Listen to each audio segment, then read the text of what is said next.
SSC, railway में GK के जो महत्वपूर्ण प्रश्न आते हैं, आज हम लोग उन क्वेश्चंस को रिवीजन करेंगे जिनमें जो सबसे महत्वपूर्ण प्रश्न आपको है उन 10 क्वेश्चन के बारे में हम लोग आज बात करते हैं। जैसे पहला क्वेश्चन जो इंपॉर्टेंट है आपके लिए वो है कि तलवंडी में किस प्रसिद्ध संत का जन्म हुआ था। तो तलवंडी में गुरु नानक जी का जन्म हुआ था।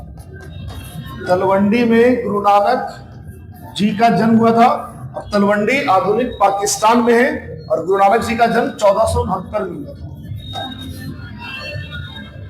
उसी प्रकार से दूसरा जो महत्वपूर्ण प्रश्न जो एग्जाम में अक्सर पूछे जाते हैं कि महाभारत के किस पर्व में वर्ण व्यवस्था का उल्लेख मिलता है।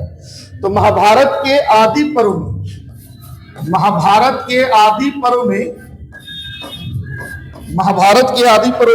वर्ण व्यवस्था का उल्लेख मिलता है।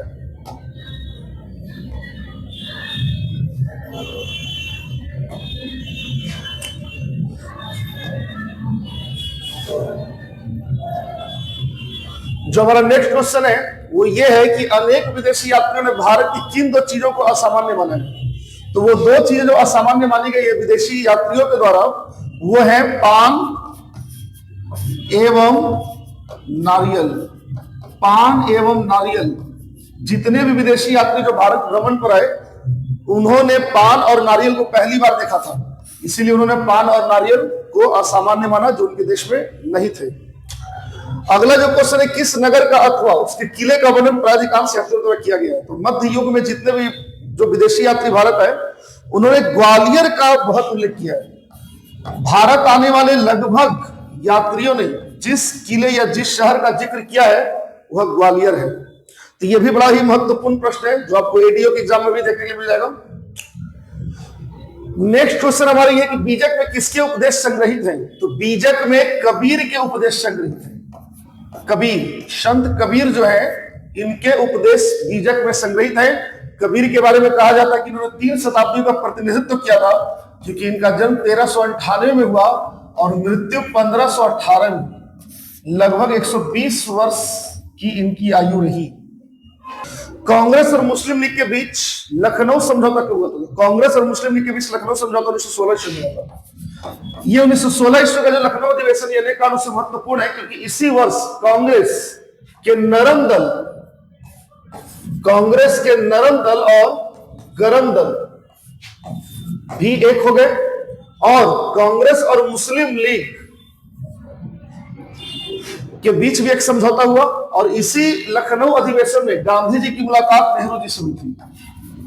गांधी जी और नेहरू की मुलाकात पहली बार इसी अधिवेशन में हुई और इसी अधिवेशन में बिहार के राजकुमार शुक्ल जो है तिनकटिया प्रणाली के विरोध में गांधी जी से मिलने के लिए पहुंचे थे, जिसके बाद चंपारण सत्याग्रह शुरू हुआ। शुद्धि आंदोलन किसके द्वारा चलाया गया। तो शुद्धि आंदोलन जिस संस्था के द्वारा चलाया गया उसका नाम था आर्य समाज। दरअसल ये शुद्धि आंदोलन जो है ये उन मुस्लिम्स जिन्होंने जो दलित समाज से आते थे और बाद में उन्होंने धर्म परिवर्तन करके इस्लाम को स्वीकार कर लिया, बाद में उनको हिंदू धर्म में वापस लाने के लिए एक आंदोलन चलाया गया था। इसका नाम शुद्धि आंदोलन था और ये आर्य समाज द्वारा चलाया गया, जिसके संस्थापक दयानंद सरस्वती थे।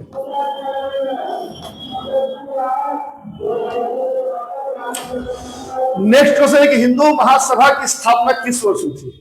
तो हिंदू महासभा की स्थापना 1915 ईस्वी में मदन मोहन मालवीय के द्वारा।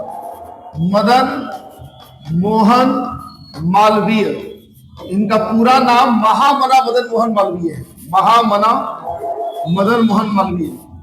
मुस्लिम लीग की स्थापना 1906 ईस्वी में हुई थी। उसी के विरोध में या यूं कहें उसी के प्रतिक्रिया स्वरूप हिंदू महासभा की स्थापना 1915 ईस्वी में की गई थी।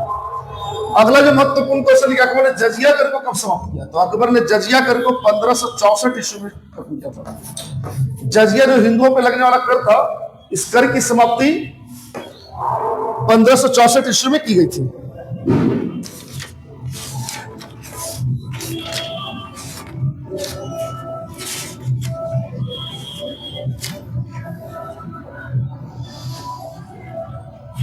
जो हमारे एक प्रश्न जो था कि अवध में वेलेस्ली और सहायक संधि का कहते हैं 1801 ईस्वी में 1801 ईस्वी में वेलेस्ली द्वारा सहायक संधि लागू की गई। सहायक संधि को लागू तो वेलेस्ली ने किया अच्छे तरीके से, लेकिन इसे भारत में लाने का श्रेय डुप्ले को जाता है। डुप्ले जो कि एक फ्रांसीसी गवर्नर था, वही पहली बार भारत में सहायक संधि लेकर आया, जिसमें कहा गया था कि भारत के जो राजा हैं वो अपने खर्च पर अंग्रेजी सेना को भारत में रखेंगे। ठीक है, तो सहायक संधि को भारत में लाने वाला कौन? डुप्ले। ये कौन? एक फ्रांसीसी गवर्नर है, लेकिन भारत में इसे लागू किसने किया अच्छे तरीके से? जो कि अंग्रेज गवर्नर है, उसका नाम है वेलेस्ली, लॉर्ड वेलेस्ली। ये लॉर्ड वेलेस्ली खुद को बंगाल का टाइगर कहता था, बंगाल टाइगर। और इसी वेलेस्ली के समय में टीपू सुल्तान मारा गया। टीपू सुल्तान जो खुद को मैसूर का शेर कहता था। तो ये जो 9 से या 10 प्रश्न है, ये बहुत ही महत्वपूर्ण है आने वाले परीक्षा के दृष्टिकोण से। इन्हें आप रिवीजन के काम में ले सकते हैं।